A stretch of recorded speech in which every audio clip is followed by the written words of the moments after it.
Hello beer tubers and welcome to another Throwback Thursday with me, Peter, the master of hoppets, checking out some old school beer or old school styles to, talk about old school stuff and get all nostalgic. It's been really fun doing this segment because we've had a lot of fun revisitings. The last one, Orval, was so fun to revisit. I have Orval not often, but the Trappist beers is the one I have the most often is my favorite, so it's really fun to get back to that. But this is also going to be fun because I haven't had this since like 2010.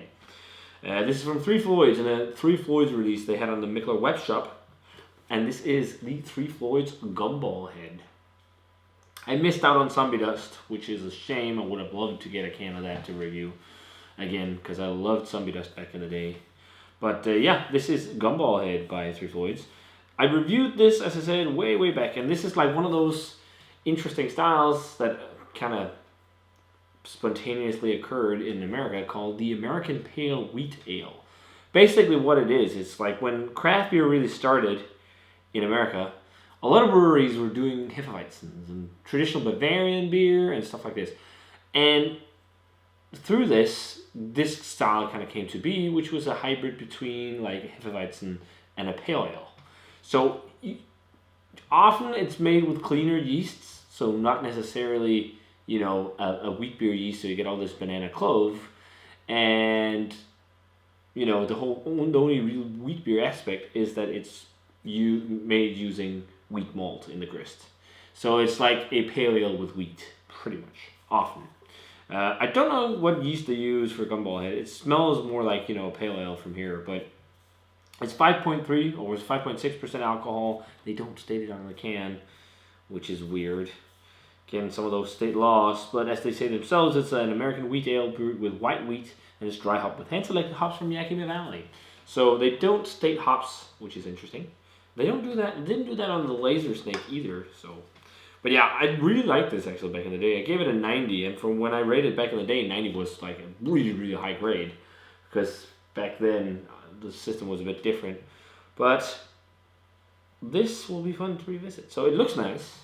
It looks like a kind of like a Midwest Pale Ale, just lightly hazy, golden yellow, white head. It looks very nice. It doesn't look, what you'd think of as a wheat beer. But yeah, I wonder how popular these kind of styles, like if they're still really popular in the States. It's interesting. It's one of those styles that could be interesting to see, what that could morph into. Like I think maybe what the Germans did when like Weinstefana did the hoppy collab with Sierra Nevada. Was it Sierra Nevada?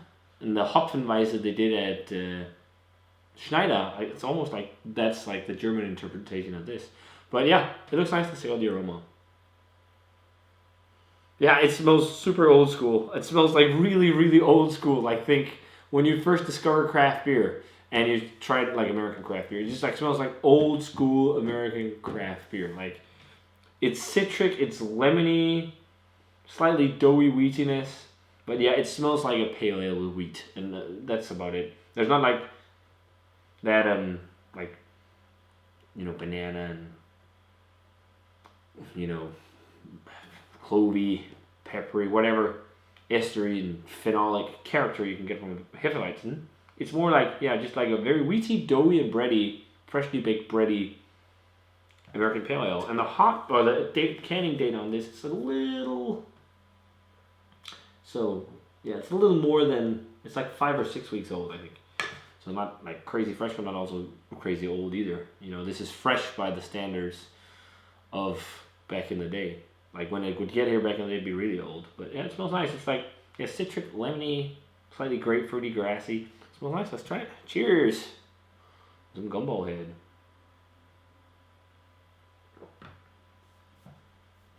Wow, and it tastes really old school.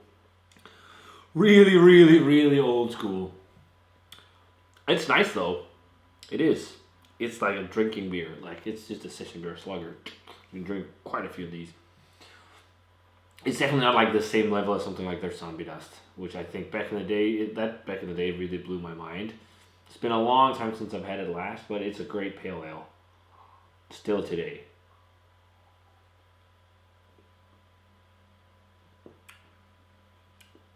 Yeah, it's got a little bit maybe of a peppery bite actually. But otherwise, it's lemony, it's citric, slightly grapefruity, slightly sweet citrusy. Very inoffensive beer, really. Like a real drinking beer, kind of like a lawnmower beer. Like a lot of core range beers by medium sized to larger, not like really big or gigantic microbreweries, but like larger regional sized microbreweries in the States. It's like it tastes like a core range beer from like, think of pale ales from like other breweries. Maybe like we just got an influx of cans of regular core range beers from Cigar City. I can't remember exactly the name of their pale ales, but think stuff like that. Or think maybe not Sierra Nevada really. I mean that's huge. I think it's definitely more fresh tasting than when we get Sierra Nevada in Denmark. But it just takes me back to like drinking a core ranged American, like classic American microbrewed beer.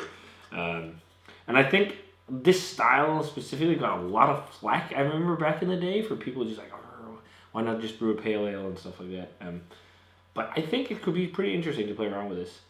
You know, if you made this, the problem is playing around with it, most people are just going to make a New England wheat pale ale. Or do an American pale wheat, but it's hazy. Because they changed up the yeast or something. I don't know. But it's fun to revisit. It's nice. I'm not blown away in any way, shape, or form. It's just a really nice drinking beer. It's just a nice pale ale. Something that'd be nice to have in the fridge for a hot summer's day. And that's about it. It was also, what did I pay? 30 some crowns? 36, I think. Not a bad price. Maybe a bit more. Pretty much what you'd expect for price-wise for a can like this. But yeah, it's all right. I'm not going to go 90. I think that's maybe a bit too high. Like right now, I think it's just an enjoyable drinking beer, but I'd like a bit more full-on hop flavor if I'm drinking hoppy beer.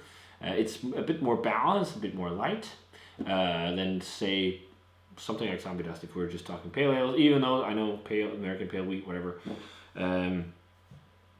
Still think it's rather enjoyable. I'm going like 87, 88, something like that.